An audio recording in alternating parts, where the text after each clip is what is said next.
In the murky waters of the Florida Everglades, a powerful, arrogant man coldly watches his own father struggling in the water. An 88-year-old elderly man, trapped in his wheelchair, fights desperately not to sink while the feared water vipers begin to approach. The millionaire's son adjusts his tie and turns his back, certain that he would finally rid himself of the only obstacle to his business.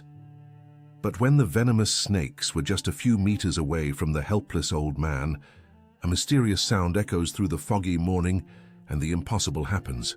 Before we dive into this story that grips the heart, I want to invite you to subscribe to our channel of transformative stories about second chances and miracles that happen when we least expect them. The dense fog of the Florida Everglades hugged the dark waters on that Sunday morning, creating a ghostly veil that seemed to foreshadow the dramatic events to come. The clock read 6:15 when the first rays of sun tried to penetrate the thick mist, and it was at this exact moment that desperate cries cut through the morning silence, echoing through the riparian vegetation and startling the egrets resting on nearby branches.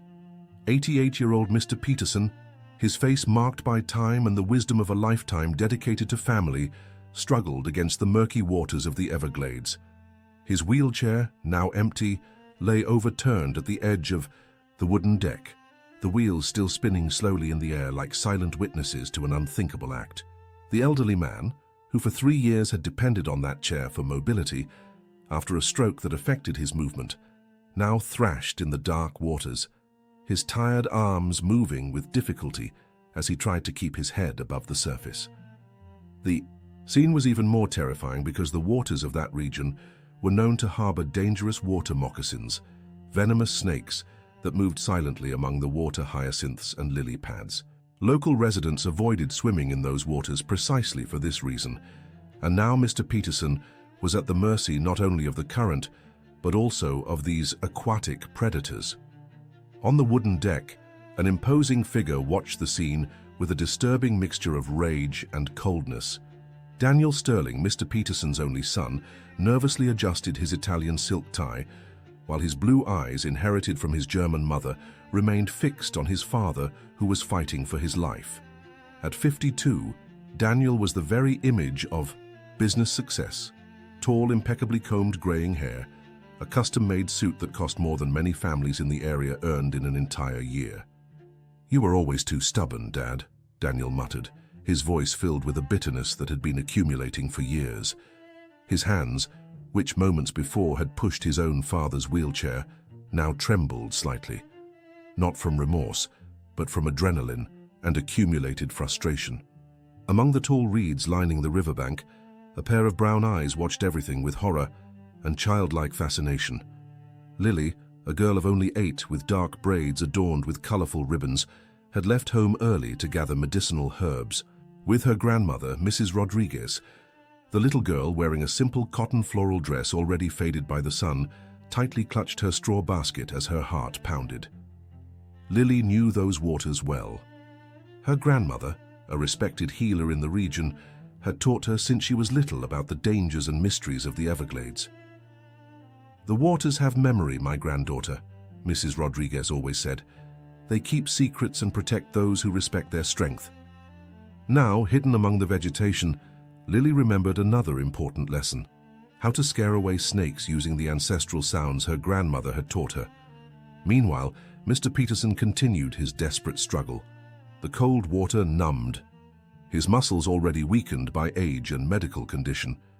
His hands, calloused by decades of honest work as a local county accountant, tried to grasp at anything that could keep him afloat. Floating branches, tufts of aquatic grass, nothing seemed firm enough to support his weight. Memories began to flood his mind as he fought against the current. He remembered when Daniel was little, how they used to fish together in that same river before greed and ambition turned his son into the cold man who now watched him from the deck. He remembered Mary Ann, his late wife, who had passed away 5 years ago, leaving a void that was never filled. It was after her death that Daniel insisted his father come live in his mansion, not out of love or care, but because he needed to control the last obstacle to his business plans. The property where they were was strategic for Daniel's business. CEO of one of the largest mining companies in the region, he had built an empire exploiting the underground riches of the area. But there was a problem. Mr. Peterson owned a small plot of land that was exactly in the path of the company's planned new expansion. A modest piece of land, inherited from his grandparents, but one that held important springs for the entire local ecosystem. For months, Daniel had tried to convince his father to sell the property. He offered astronomical sums, promised a life of luxury anywhere in the world, but Mr. Peterson remained steadfast.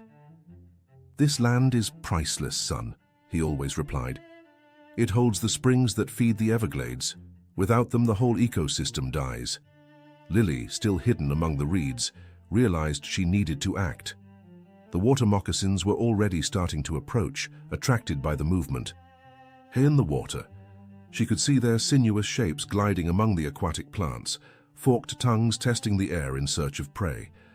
Without a second thought, the girl picked up a dry branch and began to tap rhythmically on a hollow log nearby, replicating the sound pattern her grandmother had taught her. The sound echoed through the foggy morning. Thump, thump, thump, thump, thump, thump, an ancestral rhythm that the ancients used to communicate with the spirits of the waters. To Lily's surprise, the snakes began to retreat, confused by the sound that reverberated through the water. It was as if an invisible force was pushing them away from the area where Mr. Peterson was struggling to survive. On the deck, Daniel frowned upon hearing the rhythmic sound. His eyes scanned the shoreline, but the thick fog hid the girl's presence. For a moment, a shadow of doubt crossed his face. Was it possible someone had witnessed what he had done? But he quickly dismissed the thought. The property was isolated, and he had chosen that Sunday precisely because he knew the staff would be off. "Help!" Mr. Peterson's weak cry cut through the air. The old man was losing strength, his movements becoming slower and more uncoordinated. Water was starting to enter his lungs, and he felt the weight of his 88 years pulling him down. It was then that the unexpected happened. The sound of a boat engine broke the morning stillness. 3 local fishermen, Joe, Tony, and Sam, appeared navigating upstream. They had gone out before dawn to check their fishing nets, and were now returning with the boat loaded with bass and catfish. "Someone's in the water!" Tony yelled, pointing to the figure struggling among the water hyacinths. Without hesitation, Joe, a robust 60-year-old man with strong arms from a lifetime on the river, steered the boat towards the spot. Daniel remained motionless on the deck, his face a mask of conflicting emotions. On one hand, the frustration of seeing his plan interrupted. On the other, the relief of not having to carry the weight of having caused something irreversible to his own father. Quickly, he began to compose a story in his mind. His father had lost his balance. The chair had slipped on the deck wet with morning dew. The fisherman worked with the efficiency of those who know every secret of those waters. Sam threw a rope while Joe and Tony maneuvered the boat to create a barrier between Mr. Peterson and the stronger current. With care and strength, they managed to pull the old man into the boat. Mr. Peterson coughed and trembled, his thin body soaked and exhausted. But he was alive. The fishermen wrapped him in a thermal blanket they always kept in the boat and began to row towards the deck where Daniel was waiting. "Mr. Sterling," Joe yelled, "your father fell in the water. Thank God we passed by in time." Daniel rushed down the deck steps, his performance worthy of an award. "My God, Dad, what happened?" His voice overflowed with feigned concern. As he helped transfer Mr. Peterson from the boat to the deck, Lily watched everything from her hiding place, her heart still pounding. She had seen it all. The push, the chair tipping over, the rich man watching coldly as his father drowned. The girl clutched the basket of herbs even tighter, knowing she now carried a dangerous secret. While the fishermen helped settle Mr. Peterson on solid ground, none of them noticed a small black notebook floating near the reeds. It was Mr. Peterson's diary, where he religiously documented all the environmental irregularities he had discovered about his son's business. The pages, protected by a waterproof cover, held information that could destroy Daniel Sterling's empire. Lily saw the notebook and silently crept along the bank. With a long branch, she managed to pull the object closer and hid it in her basket among the medicinal herbs. Something told her that notebook would be important. The sun began to win the battle against the fog, revealing the true beauty of the Everglades. White egrets returned to perch on the branches, and the song of the kingbirds announced that nature was returning to its normal course. But for everyone involved in that morning's drama, nothing would be normal again. Daniel now had a bigger problem than he imagined. His father was alive. There were witnesses that he was present during the accident, and somewhere an 8-year-old girl held the truth about what had really happened that morning in the Everglades. The ambulance wound its way down the dirt road, kicking up clouds of red dust that mingled with the last traces of the morning fog. Inside the vehicle, Mr. Peterson lay on the stretcher, an oxygen mask covering his pale face. His eyes, though tired, maintained a disturbing lucidity as he watched his son sitting beside him. Daniel held his father's hand with theatrical tenderness, but Mr. Peterson could feel the tension in his son's fingers. Throughout all those years of living together, he had learned to read the subtleties of Daniel's behavior. The tense jaw when he was nervous, the way he compulsively adjusted his wristwatch when he was lying. "You were lucky, Mr. Peterson," commented the paramedic, a young man in his 20s named Luke. "If those fishermen hadn't passed by at the right time—" "God writes straight with crooked lines," Mr. Peterson murmured, his voice muffled by the mask. His eyes met Daniel's, and for a moment, father and son stared at each other in silence. There were as many unspoken words floating between them as water from the Everglades on their soaked clothes. Meanwhile, miles away, Lily ran down the narrow trail that led to her grandmother's house. The basket of herbs swung on her arm, the black notebook carefully hidden among sprigs of rue and guinea henweed. Her bare feet knew every stone, every root on the path, allowing her to move with the agility of a small wild animal. Mrs. Rodriguez's house appeared among the trees, a simple adobe construction with a thatched roof, but one that radiated an aura of warmth and protection. In the yard, free-range chickens scratched lazily, and a stray dog named Guardian raised his head as he saw Lily approach. "Grandma? Grandma Rodriguez!" Lily ran through the kitchen door, finding her grandmother preparing herbal tea on her wood-burning stove. The aroma of rosemary and sage filled the rustic environment. Mrs. Rodriguez, a 75-year-old woman with braided white hair and eyes that seemed to see beyond the visible, turned slowly. Her tanned face, marked by wrinkles that told stories of wisdom, took on a worried expression upon seeing her granddaughter's agitated state. "What is it, my flower? Why all this rushing?" The healer put down the kettle and knelt to be at the girl's height. Lily, still breathless, began to recount everything she had witnessed. The words tumbled out, mixed with sobs of fear and indignation. Mrs. Rodriguez listened in silence, her face growing more serious with each detail. "And I have this here, Grandma." Lily took the notebook from the basket. "It was floating, in the water. I think it belongs to the old man." Mrs. Rodriguez took the notebook carefully, as if holding something sacred. As she opened the first pages, her eyes widened.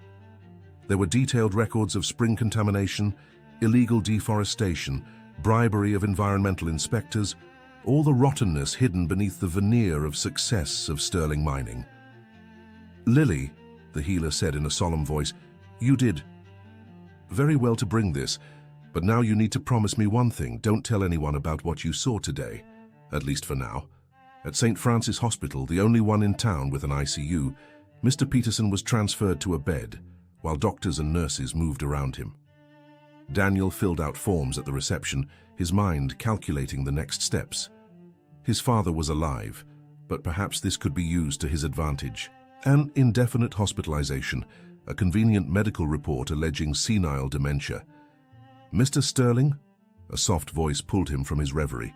Daniel turned to find a middle-aged nurse, impeccably uniformed, with a badge that read, "Helena Smith, head nurse? Yes? Your father is stable, but he'll need to stay for observation. Dr. Phillips would like to speak with you about his mental state." Helena had something in her gaze that bothered Daniel, a mixture of compassion and suspicion. "Mental state?" Daniel feigned surprise. "My father has been confused lately. Maybe the stroke affected him more than we thought." Helena nodded slowly, but her eyes remained alert. She had cared for many patients over the years and had developed a sixth sense for detecting lies from family members. Something about the story of the accident didn't add up. In room 217, Mr. Peterson was awake, watching the white hospital ceiling.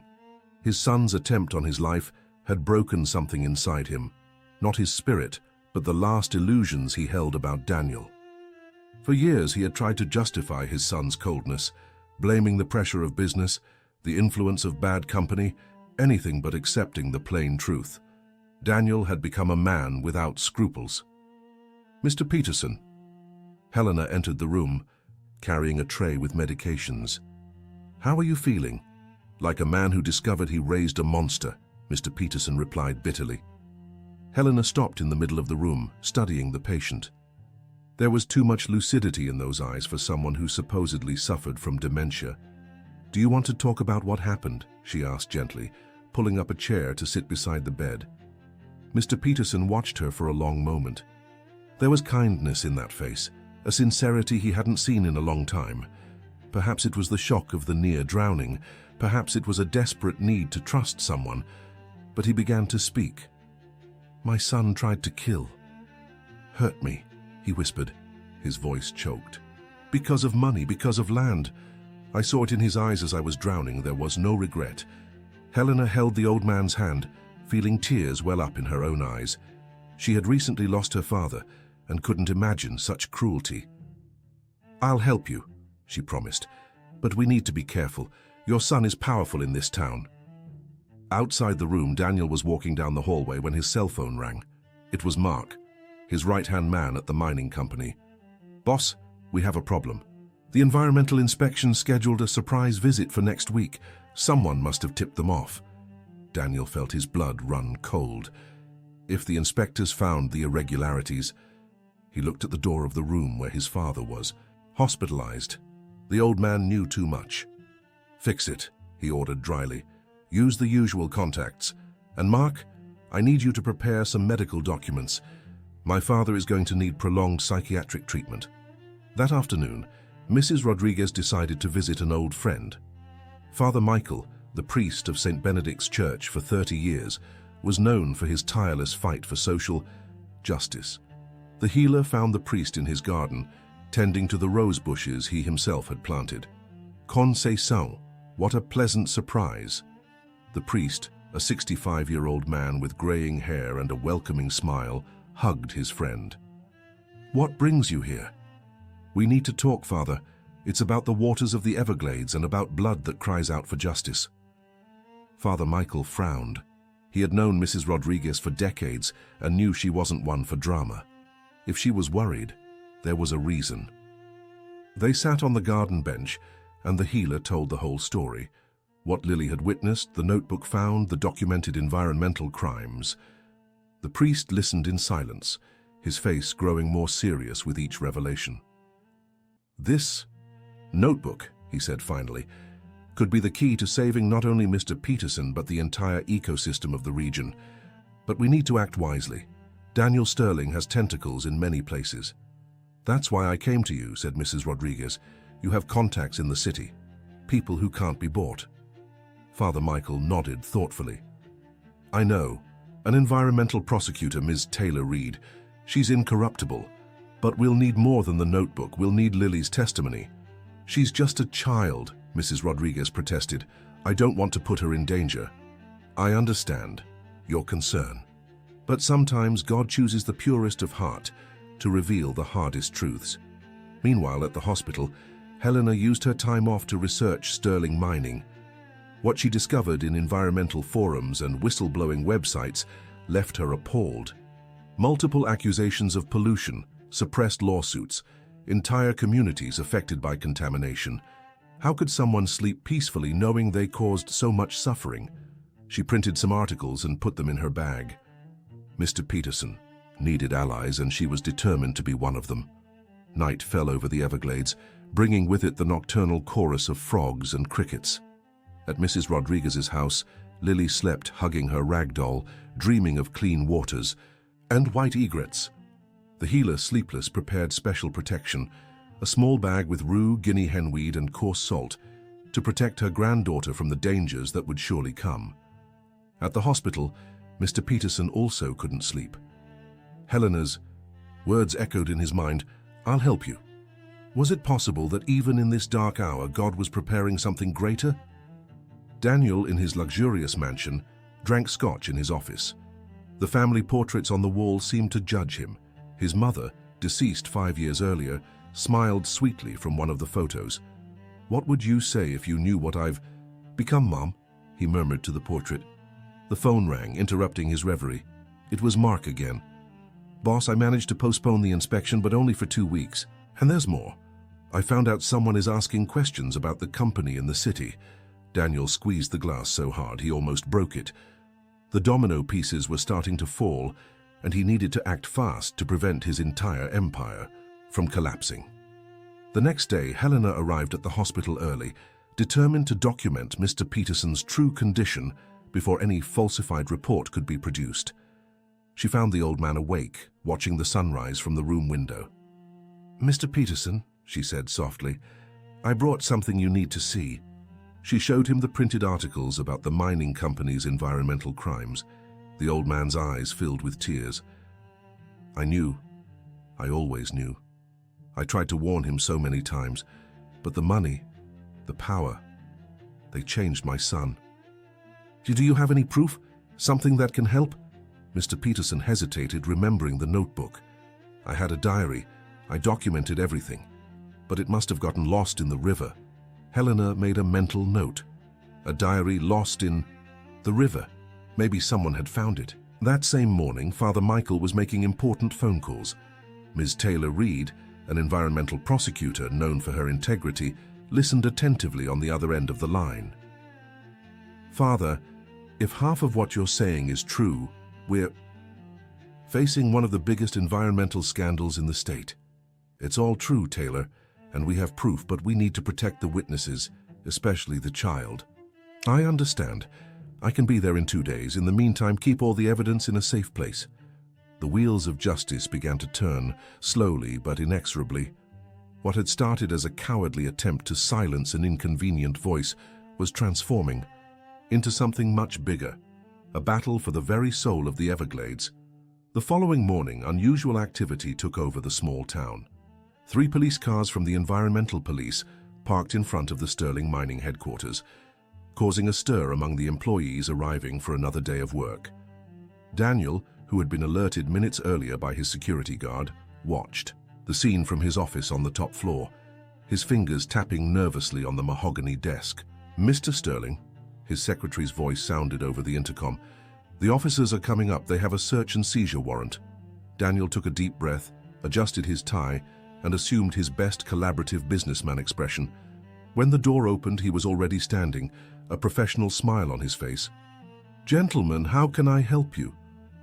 The officer in charge, an austere man named Captain Davis, did not return the smile. "Mr. Daniel Sterling, we have a warrant to search these premises. There are serious allegations of environmental crimes." "You must be mistaken," Daniel replied calmly, although his hands were sweating. "Our company strictly follows all environmental regulations." While the officers spread throughout the building, Helena cared for Mr. Peterson at the hospital. The old man had spent a restless night, murmuring about springs and poisoned waters in his sleep. Upon waking, he seemed more lucid than ever. "Helena," he called, his voice stronger, "I need to speak with a priest. I need to confess. Tell everything before it's too late." "Of course, Mr. Peterson. I'll arrange it." Helena knew exactly who to call. Father Michael was known for his discretion and wisdom. On the other side of town, at Mrs. Rodriguez's humble home, Lily was having breakfast when loud knocking on the door startled them. The healer went to answer, finding 2 men in dark suits. "Mrs. Rodriguez?" "Yes, that's me. What do you want?" "We're from Sterling Mining Security. We need to talk about a misunderstanding involving your granddaughter." Mrs. Rodriguez's heart pounded, but her face remained impassive. "I don't know what you're talking about. My granddaughter is just a child." "Precisely why we need to clarify some facts," insisted one of the men, trying to peek inside the house. "Do you have any official authorization?" Mrs. Rodriguez blocked the way with her body. "Because if you don't, I suggest you go to the police station." The men exchanged glances. They didn't expect resistance from an elderly woman. "We'll be back," said the taller one, handing a card. "It would be better for everyone if you cooperated." As soon as they left, Mrs. Rodriguez locked the door and ran to Lily. "My flower, you're going to stay a few days at your cousin Sarah's house out in the country. It's just a precaution." "But Grandma, what about school?" "School can wait. Your safety comes first." Father Michael arrived at the hospital in the early afternoon. Helena discreetly led him to Mr. Peterson's room, making sure no one followed them. The old man, upon seeing the priest, seemed to grow years younger. "Father, I need to confess something terrible. Not about what I did, but about what I failed to do." Father Michael pulled up a chair and held the old man's hand. "I'm here to listen to you, my son." Over the next hour, Mr. Peterson poured out decades of guilt and regret.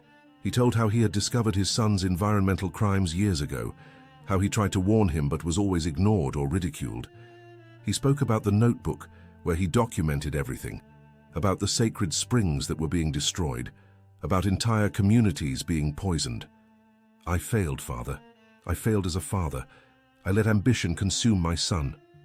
"It's not your fault, John. Everyone makes their own choices. But there's still time to fix things." "How?" "Daniel is too powerful. He has connections everywhere." Father Michael smiled enigmatically. "God works in mysterious ways. Sometimes he uses the most humble to bring down the powerful." At that very moment, Ms. Taylor Reed arrived in town, accompanied by a small team of federal investigators. Her first stop was the rectory, where Mrs. Rodriguez awaited her with the precious notebook. "This document is a bombshell," said the prosecutor after examining the first pages. "But we need the eyewitness. Where is the girl?" "In a safe place," Mrs. Rodriguez replied. "I'll only bring her when I have guarantees of protection. You'll have all the necessary protection. You have my word." At Sterling Mining, the atmosphere was tense. The investigators had found compromising documents, although Daniel had managed to destroy the most incriminating evidence. But there was something he couldn't destroy: the water analyses done by independent laboratories, showing alarming levels of heavy metals in the springs near the mining operations. Mark, his right-hand man, approached discreetly. "Boss, we have a bigger problem. I found out your father is receiving suspicious visitors at the hospital, a nurse, a priest." Daniel felt the ground give way beneath his feet. If his father was talking, "Prepare the helicopter," he ordered, "and transfer 10 million to the account in the Cayman Islands, just in case." But it was too late. That same afternoon, the federal police, acting on the evidence from the notebook and Mr. Peterson's recorded testimony, issued an arrest warrant for Daniel Sterling and other executives of the mining company. Helena was changing Mr. Peterson's IV when she heard the commotion in the hallway. Federal police officers entered the hospital, followed by Ms. Taylor Reed. "We are looking for Mr. John Peterson," announced the prosecutor. "He's here," Helena replied, opening the room door. "But please, he's still weak." Ms. Reed approached the bed with respect.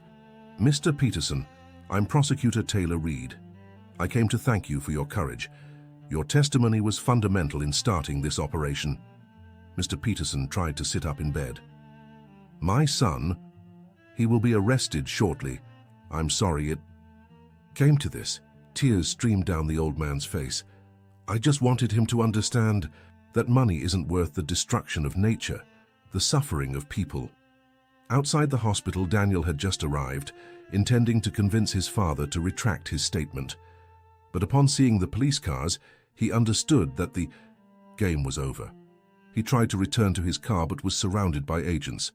"Daniel Sterling, you are under arrest for environmental crimes, active corruption, and attempted homicide." "Attempted homicide?" Daniel feigned surprise. "That's absurd." "We have an eyewitness," the police chief informed him. "A little girl who saw everything." The blood drained from Daniel's face. The girl, he had underestimated the power of a child. Daniel's arrest was the catalyst for a series of revelations. Mining company employees, seeing their boss fall, began to talk. Hidden documents came to light. The corruption scheme was even larger than Mr. Peterson's notebook suggested. That night, while Daniel was being booked at the police station, Mrs. Rodriguez brought Lily back home, The girl, protected by federal agents, would be heard in court the next day. "Grandma, I'm scared," Lily confessed, clutching her grandmother's hand. "Fear is natural, my flower. But remember, you are doing the right thing. You are protecting the waters, the animals, the people. Your ancestors would be proud." At the hospital, Mr. Peterson received an unexpected visit. It was Sarah, Daniel's ex-wife, who had divorced him years ago precisely because she disagreed with his business methods. "John," she said, holding her former father-in-law's hand, "I came as soon as I found out. I always admired your integrity." "Sarah, how are my grandchildren?" "They're well, teenagers now. I protected them from their father as much as I could, but they need to know their real grandfather, not the version Daniel painted." It was a small ray of hope amidst the chaos. Perhaps not everything was lost. The trial was scheduled for the following week. The whole town was in an uproar.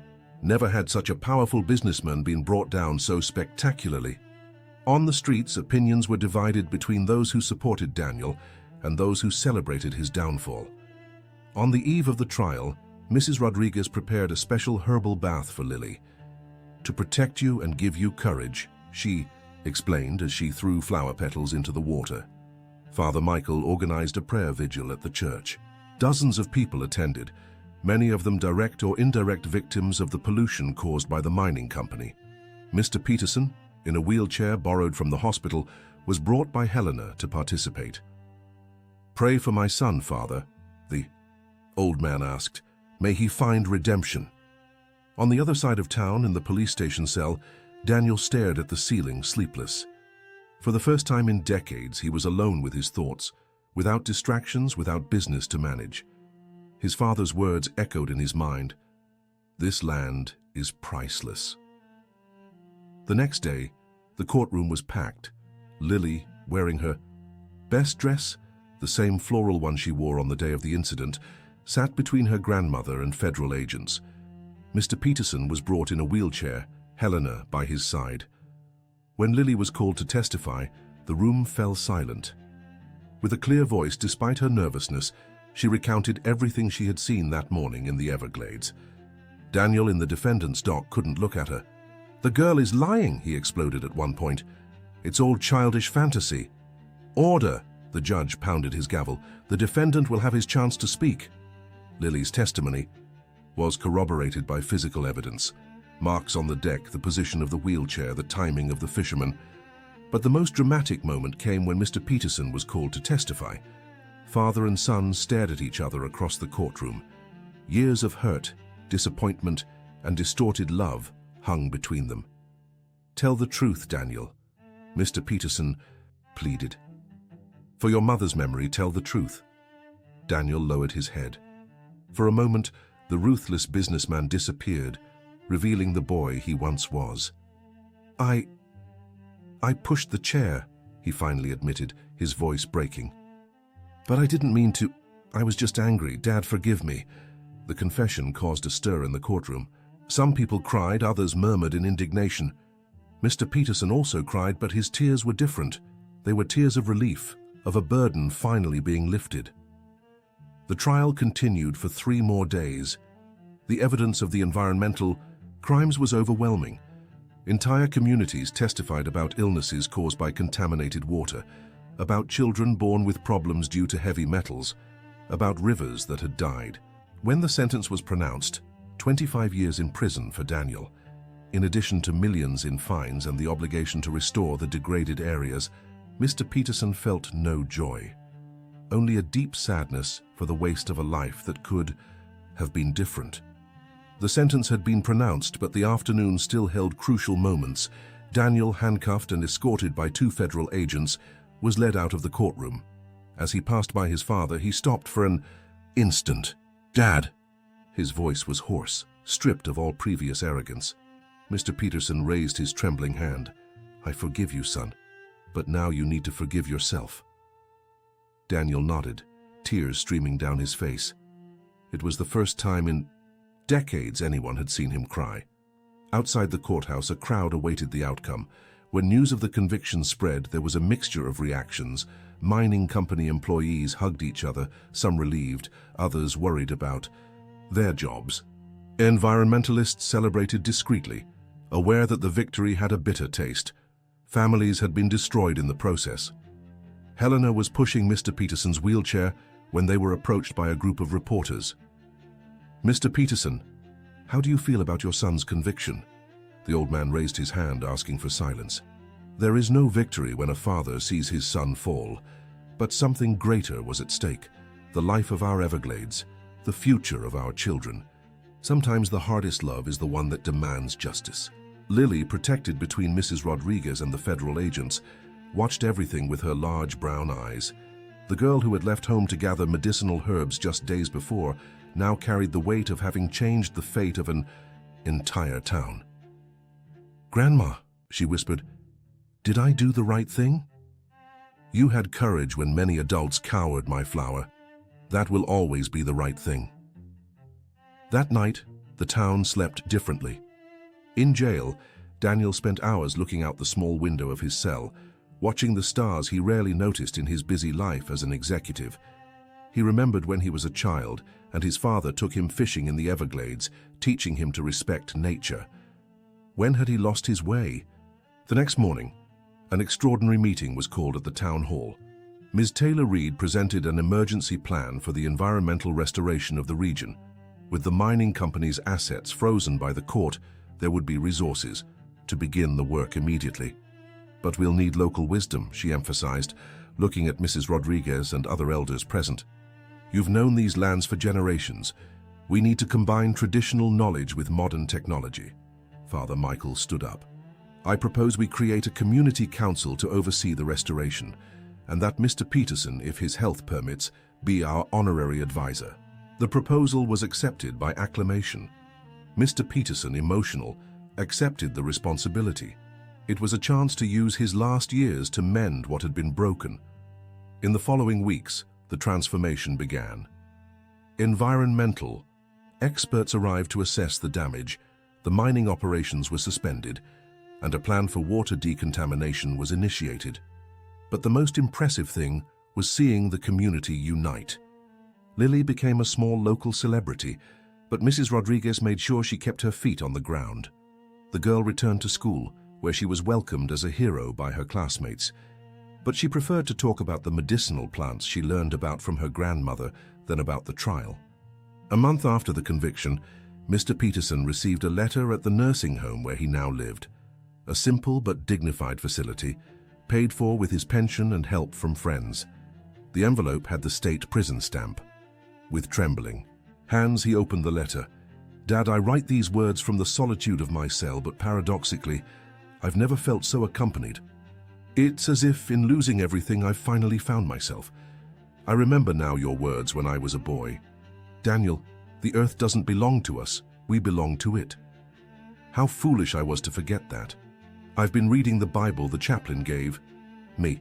There's a passage that touches me deeply. What does it profit a man to gain the whole world and lose his soul? So I almost lost mine, Dad. I almost lost everything that really mattered. I know divine forgiveness exists, but will I ever be able to forgive myself? How many lives were affected by my greed? How many children got sick because of the water? I polluted. But there's something I need to tell you. The night before the incident, I had a dream. Mom appeared to me. She was sad. She said I had lost my way. I woke up irritated, dismissed the dream as nonsense. Now I understand it was a warning. Dad, I'm changing. I know words are easy, but my actions will speak for me. I've already instructed my lawyers to facilitate the entire compensation process. All my personal assets will be used to restore the Everglades. There's a psychologist here at the prison, Dr. Peterson. She's been helping me understand how I became this monster. It was gradual, Dad. Every small moral compromise, every ethical shortcut took me further away from the man you tried to teach me to be. Sarah brought the children to visit me. It was difficult. James, my eldest son, barely looked me in the eye. But little Olivia hugged me and said, "Dad, Grandpa John said everyone deserves a second chance." I cried like I hadn't since I was a boy. I heard the community is organizing to restore the Everglades. I'm happy. Maybe one day when I get out of here I can help in some way. Not as a boss, not as an owner of anything, but as someone who wants to repair the harm I've done. I pray every night. Not for my freedom, but for the restoration of the waters, for the health of the affected children, for your health, Dad. And I thank God for putting that little girl in the right place at the right time. She saved more than your life. She saved my soul. With infinite love and remorse, Daniel, Mr. Peterson read the letter several times, tears blurring some words. Helena, who was present, offered a handkerchief. He is changing for real, said the old man. Maybe there is still hope. There is always hope, Mr. Peterson. It's what keeps us human. The restoration of the Everglades became a model project. Universities sent students to study the depollution process. International NGOs offered support. But the most beautiful thing was seeing nature itself responding to the care. 6 months later, Mrs. Rodriguez took Lily for a special walk. They went to the riverbank where everything had begun. The waters, although still recovering, already showed signs of renewed life. Look, Grandma, Lily pointed excitedly. The water lilies are coming back. It was true. Small white flowers dotted the surface, their delicate petals dancing with the current. There weren't many yet, but they were a sign of hope. Nature is wise, my granddaughter. She knows how to heal when we give her a chance. That same day, at the state prison, Daniel participated in a volunteer work program. He had offered to teach basic math to other inmates. It was surprising how teaching something so simple could be so rewarding. Sterling, called one of the guards, visitor for you. Daniel was led to the visiting room expecting to see his lawyer, but to his surprise, he found Mr. Peterson in his wheelchair, accompanied by Helena. Dad? Daniel stood up, incredulous. Sit down, son. I came to bring you news. Over the next hour, Mr. Peterson told him about the restoration of the Everglades, about the community council, about the small daily victories. Daniel listened attentively, his eyes shining with each piece of good news. And there's something else. Mr. Peterson took a photo from his pocket. Your children did this. The photo showed a child's drawing, a family gathered on the banks of a clean river, with fish swimming and birds flying. In the corner, written in a child's handwriting, for Grandpa John and for Daddy Daniel, one day we'll all go fishing together again. Daniel couldn't hold back the tears. I don't deserve... Forgiveness isn't about deserving, son. It's about love, and love always finds a way. A year passed. The Everglades showed clear signs of recovery. The levels of heavy metals in the water had dropped dramatically. Species that had disappeared began to return. The community, united as never before, celebrated every small victory. Lily, now 9 years old, had become a small expert in medicinal plants. She and Mrs. Rodriguez catalogued native species, creating an herbarium that would be used in local schools. Mr. Peterson, despite his advanced age, actively participated in the Restoration Council. His experience as an accountant was valuable for managing resources transparently. Helena continued to care for him, but now more as a friend than as a nurse. The second anniversary of the trial was marked by a special event. The old Sterling mining headquarters was transformed into an environmental education center. The name chosen by popular vote was Waters of Redemption Preservation Center. At the inauguration, hundreds of people attended. Authorities, environmentalists, local residents, all united by a common purpose. The most emotional moment came when a letter from Daniel was read publicly. To the guardians of the Everglades, from the confinement of my cell, I follow with joy and hope the transformation you are bringing about. Every piece of news of progress is a balm for my tormented soul. I have learned in the hardest possible way that there are things more valuable than money and power. The trust of a child, the respect of a father, the health of a community, the purity of the waters. These are the true riches. I know that my debt to society and to nature may never be fully paid, but I promise to dedicate every remaining day I have, inside or outside these walls, to trying to compensate for the harm I caused. To my former employees, I know many of you lost your jobs. I ask for forgiveness. But I see now that the new center is creating opportunities for dignified and sustainable work. This gives me hope. To Lily, the courageous girl, thank you. You saved me from myself. Your courage taught me that the truth, however painful, is always the best path. To my father, your unwavering love is my beacon in the darkness. I promise to honor your name through my future actions. To the community, you turned tragedy into triumph. You are an example to the world. With humility and hope, Daniel Sterling, State Prison. After the reading, there was a moment of respectful silence. Then, Mr. Peterson stood up from his wheelchair, with effort but determined. Today, we do not celebrate a victory over anyone, he said, his voice echoing through the hall. We celebrate the victory of life over greed, of love over hate, of hope over despair. My son made serious mistakes, but he is paying for his errors and seeking redemption. This is what makes us human, the ability to change, to learn, to be reborn. The applause was long and emotional. Lily ran to hug Mr. Peterson, followed by Mrs. Rodriguez and Helena. It was a portrait of a community that had transformed pain into healing. 3 years had passed since that fateful Sunday in the Everglades. The region had transformed so much that visitors from other states came to see what was now called the miracle of the Florida Everglades. The crystalline waters reflected the blue sky. Egrets and spoonbills had returned in large numbers, and water lilies formed white carpets on the calm surface of the lakes. Lily, now 11 years old, had become a small environmental scientist. Along with her grandmother, Mrs. Rodriguez, she led educational tours through the Waters of Redemption Preservation Center, teaching visitors about local medicinal flora and the importance of environmental preservation. And this one here, Lily pointed to a plant with dark green leaves, is mugwort. My grandmother uses it to make tea that helps with digestion. But you have to know the right amount, otherwise it can be harmful. The group of university students took notes with interest. It was impressive to see such a young girl with so much practical knowledge. Mr. Peterson, now 81 years old, had partially regained movement in his legs through intensive physical therapy. He still used the wheelchair for long distances, but could walk with the aid of a cane. He spent his mornings at the community center, helping with the administration of the environmental restoration projects. Helena, he called his faithful friend and caregiver, who now worked officially at the center. Did we get approval for the reforestation project on the West Bank? Yes, Mr. Peterson, and there's more. We got an international donation to expand the native seedling nursery. Life had created unexpected bonds. Helena, a widow for many years, and Mr. Peterson had developed a deep friendship based on mutual respect and a shared purpose of caring for the land. That afternoon, a special event was scheduled. Daniel Sterling would receive his first temporary release permit after 3 years in prison.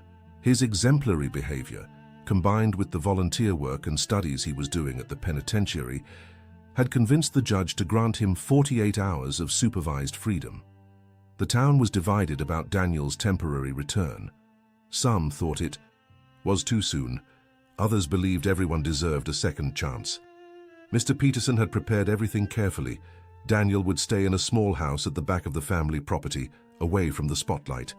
At 3 o'clock in the afternoon, a van from the correctional system stopped in front of the house. Daniel got out, visibly changed. The arrogant businessman had disappeared, replaced by a man with completely gray hair, thinner, with eyes that carried the weight of guilt, but also a spark of hope. "Dad," was all he could say upon seeing Mr. Peterson waiting for him at the gate. The hug between father and son was long and silent. 3 years of letters and sporadic visits hadn't prepared either of them for this moment. "Come," said Mr. Peterson finally. "There are people who want to see you." In the living room of the house, Sarah waited with the children. James, now 17, was taller than his father. Olivia, 14, nervously held her mother's hands. "Hi, Dad." James was the first to speak. His voice had changed. It was deep, like a man's. Daniel knelt before his children. "I know I don't deserve your forgiveness, but I want you to know that I think of you every day. Every class I teach in prison, every book I read, everything is to become a father you can be proud of someday." Olivia stepped forward and hugged her father. "We never stopped loving you, Dad. We were just sad." The afternoon passed, with careful conversations, awkward silences, and moments of genuine connection. Daniel heard about his children's school, about their dreams and fears. James wanted to be a marine biologist, inspired by the restoration of the Everglades. Olivia dreamed of being a doctor, to help underprivileged communities. "Your children have been visiting the affected communities," Sarah said. "They help with vaccination campaigns and food distribution." Daniel felt pride mixed with shame. His children were mending what he had broken. The next day, Father Michael organized a discreet meeting at the church. Some people from the community wanted to hear Daniel, others wanted to confront him. The priest believed that dialogue was essential for true healing. The church was half full when Daniel entered, escorted by 2 agents. He sat in the first pew, his head bowed. Mrs. Rodriguez was there, Lily by her side. Several families affected by the pollution also attended. "We are here, Father," Michael began. "Not to judge, but to listen and, if possible, forgive. Daniel asked for this opportunity to speak with you." Daniel slowly stood up. His hands trembled visibly. I prepared a speech, but now seeing your faces, the words have fled." He took a deep breath. "There are no excuses for what I did. I poisoned your waters, destroyed your livelihoods, put your children at risk, out of greed, out of pride, out of a stupidity that I still can't fully understand." An elderly woman at the back of the church stood up. It was Mrs. Davis, whose granddaughter had developed kidney problems due to contaminated water. "My granddaughter is still suffering because of you," she said, her voice trembling but firm. "I know, Mrs. Davis. I don't expect forgiveness. I just want you to know that every day in prison, every sleepless night, I think of her and all the children I harmed. I'm studying environmental law. When I get out, I want to dedicate my life to protecting what I once destroyed." Lily, who had been observing everything in silence, raised her hand as if she were in school. Father Michael smiled and motioned for her to speak. "Mr. Sterling," she began, her clear voice echoing in the church, "you tried to hurt Mr. Peterson, who is like a grandfather to me now. But you know what he taught me? That the Everglades has memory, but it also knows how to forgive. The waters you polluted are clean again. The flowers have returned. Maybe you can also come back clean someday." Daniel couldn't hold back the tears. The wisdom of that child, the same one, who had witnessed his worst moment, now offered a perspective of redemption. "Lily is right," said Mrs. Rodriguez, standing beside her granddaughter. "Nature teaches us about cycles, death and rebirth, destruction and regeneration, but regeneration only happens with hard work and true change." The meeting lasted 2 more hours. Some people expressed anger, others hurt. But there were also moments of understanding and even compassion.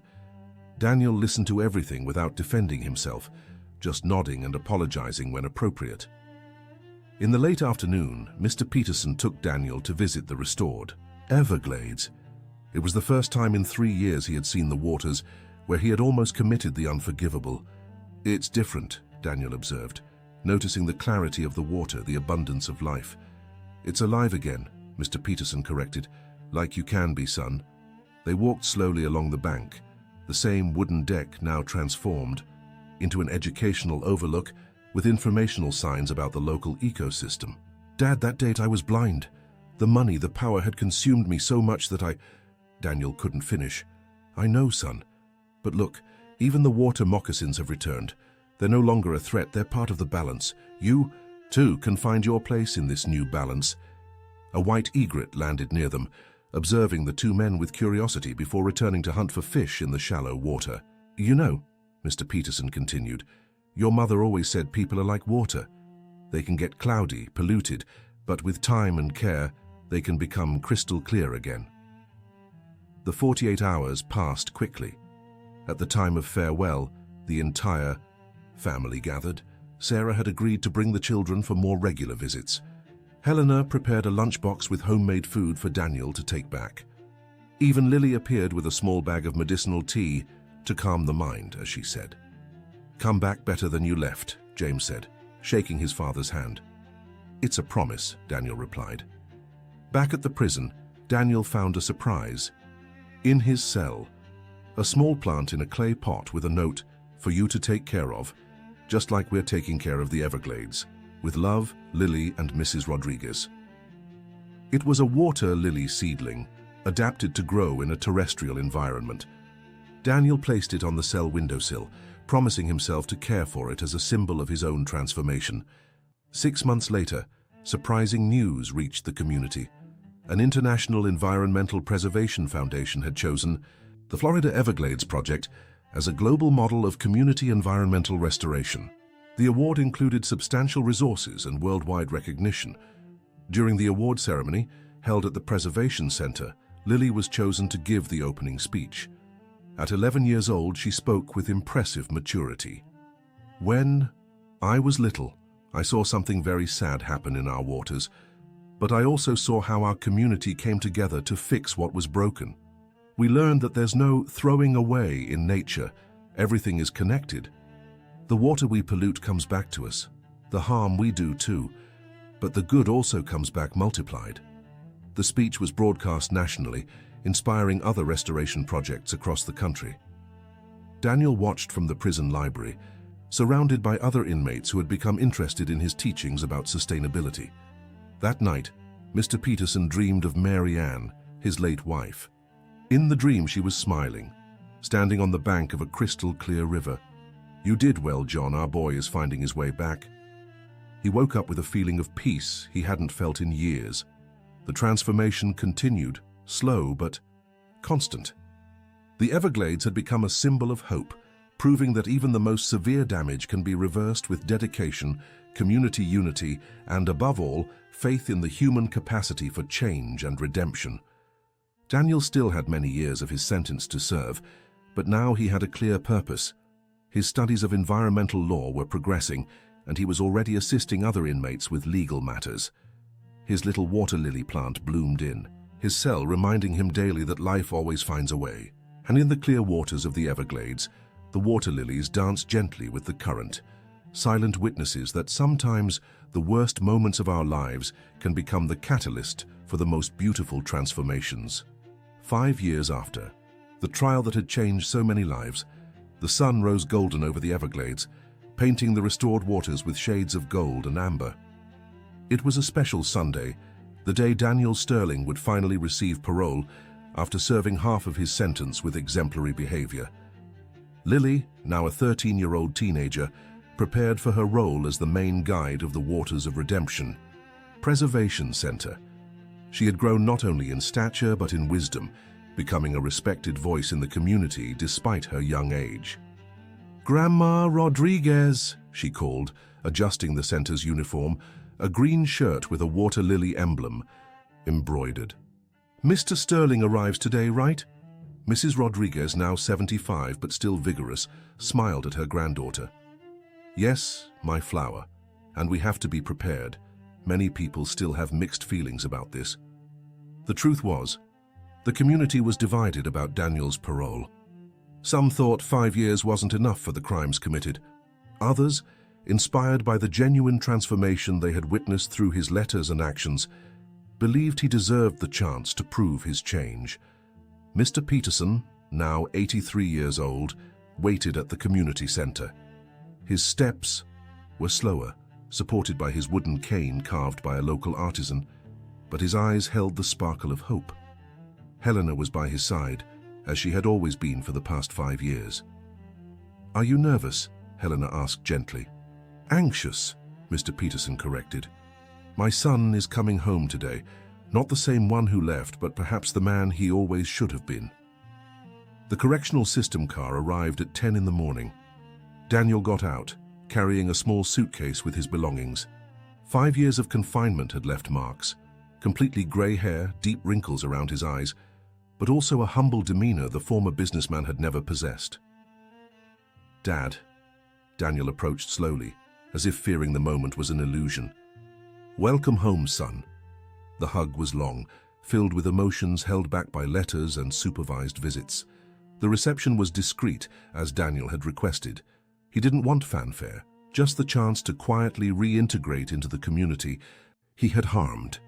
Sarah was there with the children, James, now a college student studying marine biology, and Olivia in her senior year of high school, preparing for medical school. "Dad," James shook Daniel's hand firmly. We prepared a place for you to stay. It's simple, but it will be perfect, Daniel interrupted. I don't need luxury, I need purpose. The simple place was a small but cozy house in the Preservation Center's workers' village. It had 2 bedrooms, a functional kitchen, and most importantly, a direct view of the restored Everglades. In the following days, Daniel began his new life, waking up at 5 in the morning, simple breakfast with bread and black coffee, and volunteer work at the Preservation Center. His hands, once accustomed only to signing million-dollar contracts, now planted seedlings, cleaned native fish breeding tanks, and helped maintain the educational trails. You don't have to do the heavy work, Tony, one of the fishermen who had rescued him years ago, commented upon seeing him carrying bags of fertilizer. Yes, I do, Daniel replied, wiping the sweat from his forehead. Every drop of sweat is a small reparation. Lily often watched him from afar, still processing the presence of the man who had tried to hurt Mr. Peterson. One day, while Daniel was working alone in the seedling nursery, she approached. Mr. Sterling. He looked up, surprised. Lily, hello. Can I ask you something? Of course. Do you dream about that day? About what happened in the Everglades? Daniel put down the shovel he was holding, considering the question. Every night, but you know what torments me most. It's not the prison I faced, but the prison I built for myself before that. The prison of greed, of pride. Lily nodded thoughtfully.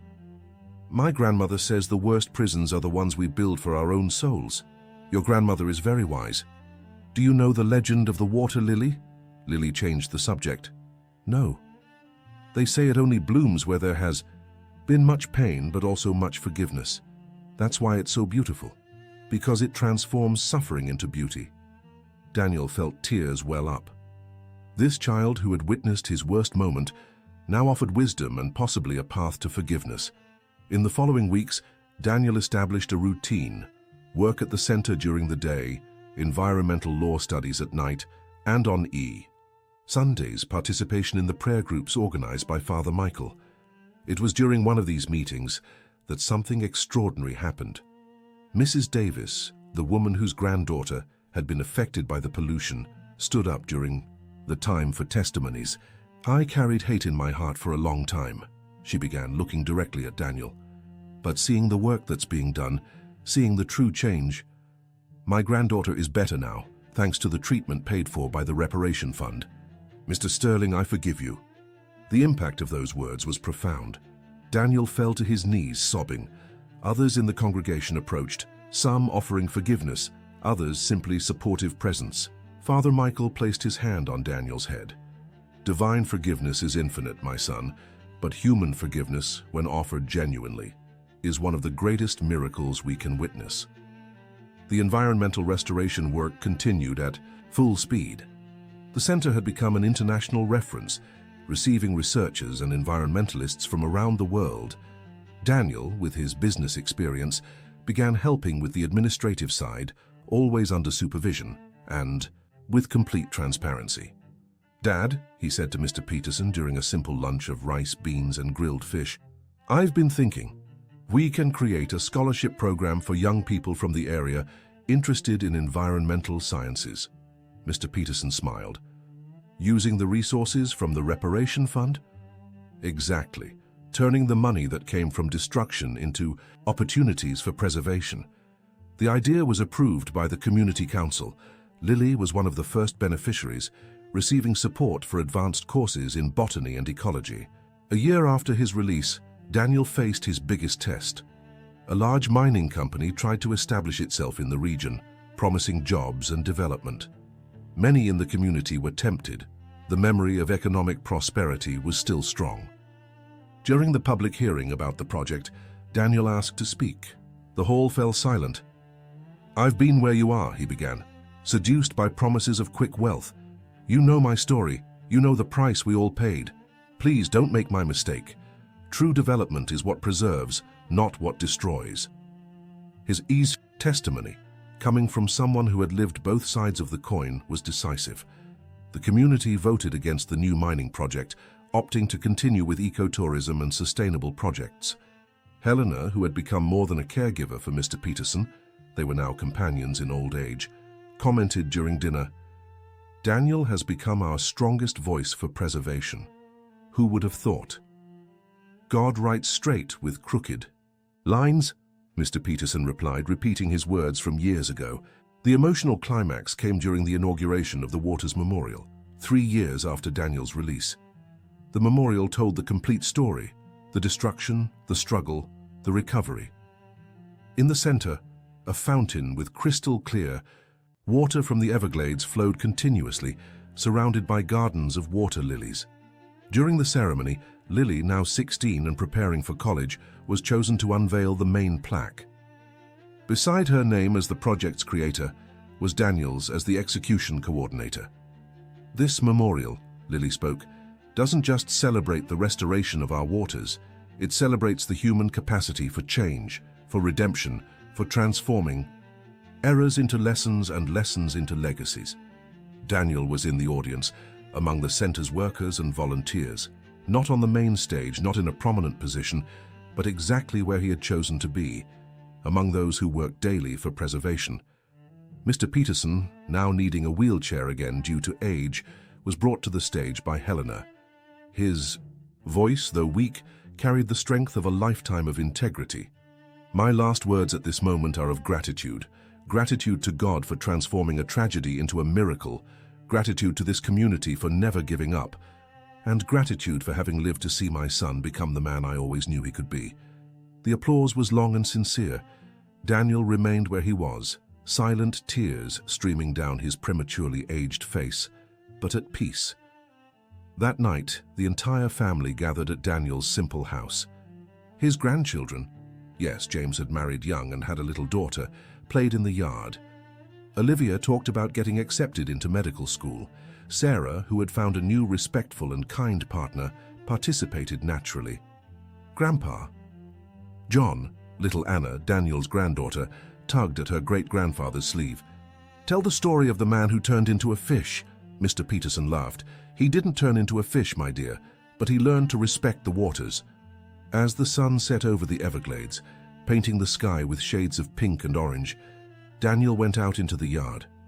Lily joined him, both watching the egrets returning to their nests. "You know," Lily said, "my grandmother always says you're living proof that people can change."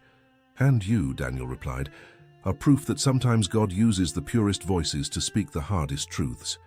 "Thank you, Lily, for everything." The old wooden deck where everything had begun had been transformed into a sanctuary of contemplation.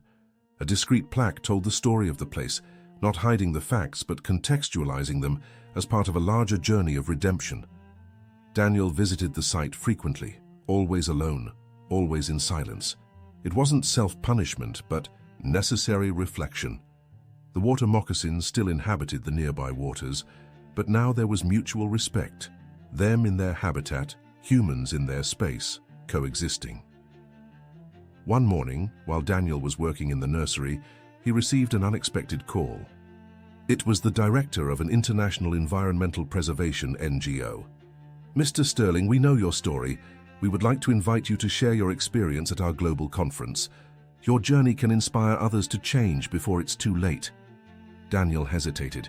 Exposing his story on a global scale was daunting. But then he thought of all the waters that could be saved, all the communities that could be spared from suffering. "I accept," he replied. The conference was a success. Daniel spoke openly about his greed, his crimes, his attempt to eliminate his own father, but he also spoke about redemption, about the power of forgiveness, about how a united community can reverse decades of destruction. "The question isn't whether we deserve forgiveness," he concluded his speech. "The question is, what will we do with forgiveness when we receive it?" Back in the Everglades, life continued. Mr. Peterson, now 89, spent his days on the porch, watching the activity at the center he had helped create. Helena, his constant companion, knitted by his side. "We live to see the impossible," he murmured one afternoon. "What, John?" "The complete transformation of a man, the resurrection of an ecosystem, the power of forgiveness in action." Helena squeezed his hand. "And love, John, the love that never gave up." On a particularly beautiful morning, Mr. Peterson didn't wake up. He passed away peacefully in his sleep, with a serene smile on his face. The funeral brought the entire town together. Daniel, breaking protocol, insisted on carrying his father's coffin alongside the old fisherman who had participated in the rescue years ago. Lily read a poem she had written.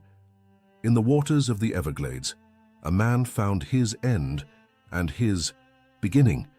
In the courage of a child, truth found its voice. In a father's forgiveness, love found its way.